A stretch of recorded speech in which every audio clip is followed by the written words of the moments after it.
Or what would you describe as the high points, your high points in the games you played? Yeah, I think something happened, and it's a game. It was one game that we play against. Planes? No, this team in Rangers. Fire Rangers. Fire Rangers. Yes. Yeah. That game, I saw something. I think it was 3-1. 3-1. They scored the first goal through a penalty. Yes. For us to come back 3 was amazing. The tempo of the game. The guys also were a very good team.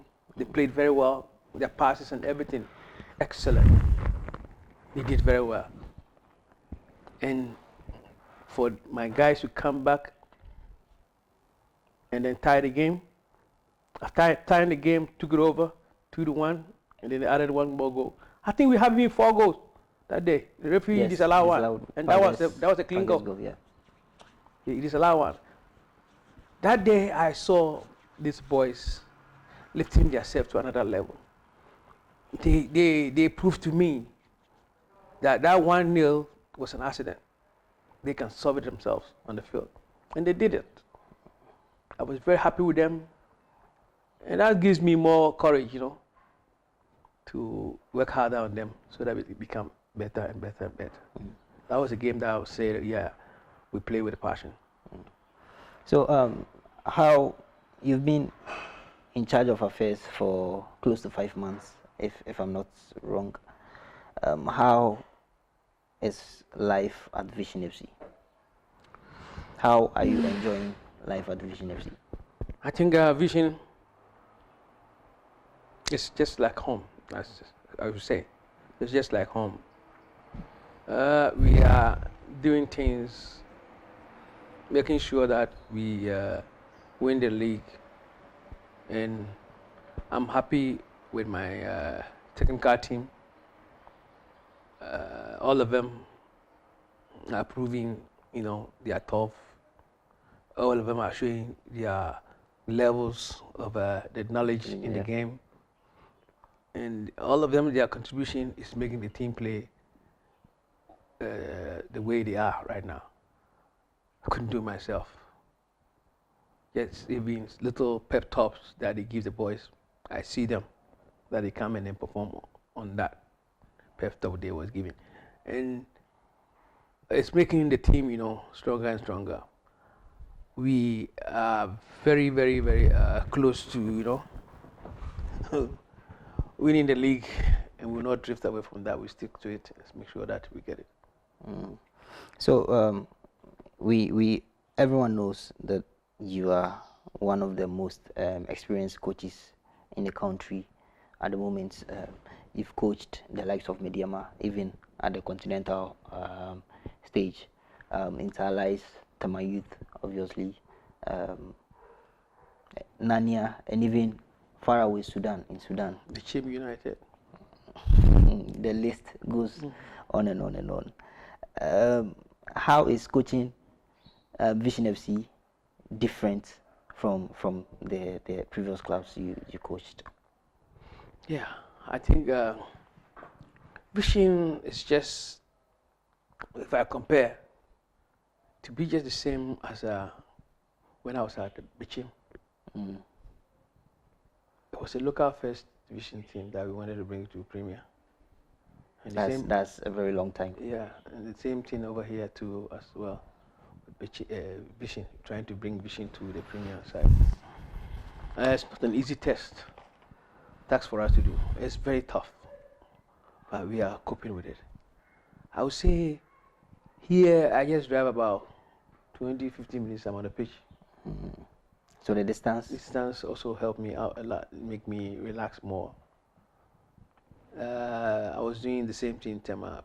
I drive from here to Tema about 45 minutes, and then the risk that we take on the highway, motorway, day in, day out, going, coming back, tired, driving,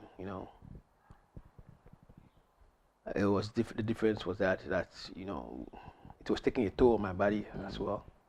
But with fishing here, it's not that much.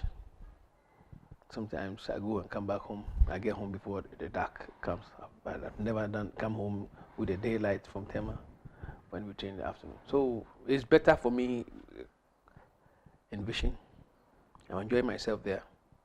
The boys are responding. The management too, they come to me, they tell me their mind. I also share mine with them.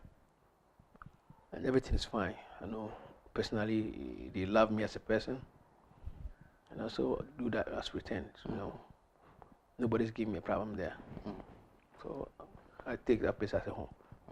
So was it easy saying yes to the club, Vision FC, when you were approached by management or whoever was in charge? Yeah, I think Vision, it was done by a friend of mine, one of my boys that I coach in University of Ghana, Jando. Okay, Jando. Okay, Yes. okay. He kept on pushing this thing to me. Kugusia. Yeah, pushing this thing to me for a long time.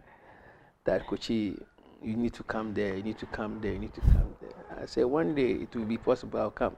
Last year I almost did, but I came to coach there when the white guy had to go for his course. Yeah.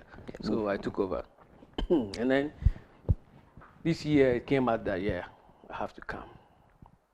I have good relationship with Mike as well. Kujo, the administrator, all of them, I'm very close with them. So I knew I was going home, so it was not a problem at all to say yes. Wow, well noted.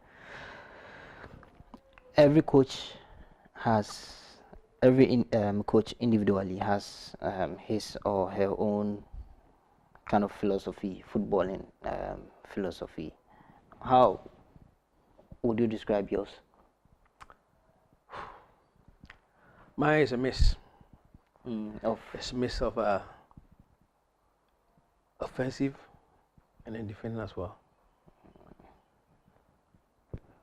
I always like to go forward. I don't try to play back. I want to go forward. Defending very, very, very well as well. But the defense is not done by only the 4-back or maybe 3-back, no. It's done with the whole players on the field. I like to press. And the philosophy you said, some people take it another way. When they see me, the boys see me, they say that to themselves, that they call my way of playing. I'll play, but I'll not allow you to play. So that's your own trademark. That's it. I have to play, no matter what. But I don't have to allow you to play. Try to make your life miserable on the pitch for the 90 minutes. Sometimes you throw blows on me, but that's not what I'm after. Making sure that you don't play. If I achieve that, I know the work is done. So that's what we also people also say about me. I quite remember when I was coaching Vision, and then we went to play Vision in what do you call it, Tema Youth at Mahia. It was funny. Immediately I came late that day. Oh, okay. During the truncated season, you were at Tema Youth, play Vision. I came very late because I didn't want to see anybody just walk into the game and then we go with the game. So I came late. When I came, I just sneak in. No people even see me. Before I realized I'm on the bench. And when I was going, I passed through the middle of the field. So the Vision players were looking at me and started shouting to me, Bobby. See, that meaning that they are going to play. They are not going to allow me to play that day. And it's one of the games that I watched and I loved it. You see two tigers fighting each other. Everybody fight and look at his skin, he could see blood. Keep on fighting. Yeah. It was so amazing. And there was a little bit of rain too came a little bit. Yeah. So it made the park sleepy, but the game was there. Those who could play. Those who are tackling well, you could see it. Everything was showing that day. And I was very happy. So that's what people always call me about, if I walk by Emma Ombobi, With that particular mantra, has there been any incidents or a game situation that at the end of the game the opponent outplayed you?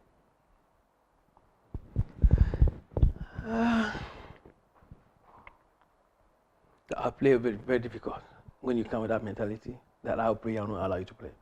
I'll play, no. But they may take the chances they have, they may take it better than how we will take ours. So it's about capitalizing. It's just capitalizing the chance you have. That's all. But not going to play me. No, that's going to be very difficult. Coach, many of the fans I've spoken to seem to enjoy your footballing style or your coaching style, but per the results that has been on and off, especially with our conversion rate up front, they are a bit skeptical about you being able to qualify as to the main, the ultimate, the Premier League. What do you have to say about that? Yeah, that's what I'm saying. It's not been easy. It's not been easy at all. But me, it looks good for me. I told you that I have beefing up the team, and I know in the second round we're going to move to another gear. If things work the way I see it, their question will be answered. Okay. So we'll come back to, we'll get to the recruitment part later on. But on a day, for instance, in a game that the results doesn't go your way, what are you like? Does your mood change? Does it affect your mood? Mood changing, it can change it, but I will not let it show. You see me walking quietly, going, yeah, you see the mood. But for it to come out of my mouth and say something that, because I've lost a game, that's why I'm talking the way I am, no. Maybe the mood, you see the body language, this guy's quiet, he's walking away, he doesn't want to talk. Yeah, that one you see it. But coming out of my mouth, it will never. So before the start of the season, we brought in a couple of new guys who have shown to be very important. Midway along the line, somewhere dropped to the bench, somewhere starting from the bench and all that. How difficult is it to bench a key player or to keep a player or players happy when they are not starting? Yeah, that attitude is the problem for the players. The team want to win. When we started, you were playing and the team was winning. You were happy to start every day.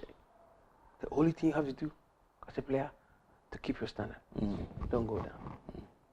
If you go down and someone is doing well, and I don't put that person in to play, I'm not being fair to the one who's picking up. Because the one who started, he was picking up well. That's why he started. If he's going down, why do I keep him there? To let the one who's coming up to sit on the bench. I registered everybody, and I normally tell my boys that all of us, we are going through this. Nobody that I'll take my mind off. If you're on the bench, I've spent even more time with you than the one who starts to get you ready. You don't just prepare the ones that they are starting first level. No, it's the whole team you have to prepare. When you get it that way, it will take you finally. So you explained to the players why they were dropped or why they are starting from, why they are not in the starting lineup or not. Yeah. I think I do that. I do that to some of them, not the whole. If I say the whole, I'm not right. But I see those that needs to be talked to. Some people you could see that they are being worried about it. Then you need to approach the person and tell them about it. Some of them, you don't care. They'll give you a challenge to fight and come back and play. Okay. And some people, they will just go down.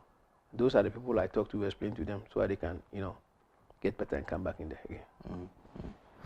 So, what is your personal ambition, and also the ambition you have for the club? Yeah, that one I can speak about. When you said ambition, I was like, this guy is going to ask me a question that I don't want to talk about. But you tell me on the club, yeah, that one I can speak it up. I think vision, I would say it deserves to be in the Premiership. Because I've seen a team that for consistently about 3 or 4 years now, they are doing very well. They're getting closer to qualify to come to the Premiership. And I pick it at this time is the time to go. And that's the mission that I want to accomplish with vision. And how far are we from qualifying? If I want to give a percentage, I would say we are at 75%. Really? Then it means we are almost like we have a foot. Yeah, that's what it is. That's what it is. If you look at the league table, the one who's leading, he has only 1 point ahead of us. So if I say 75%, I don't think I'm lying. This thing.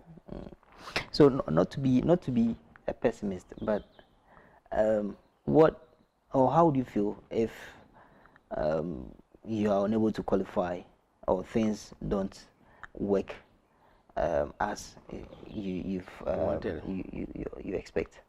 It's a game. It's a game. But it is your ambition to. Yes, my ambition. Sometimes, not everything you wish to happen for you. And you would want to try and try again. Yes, you have to keep on fighting till you get it. But me now, this time, I think this is it. This is it.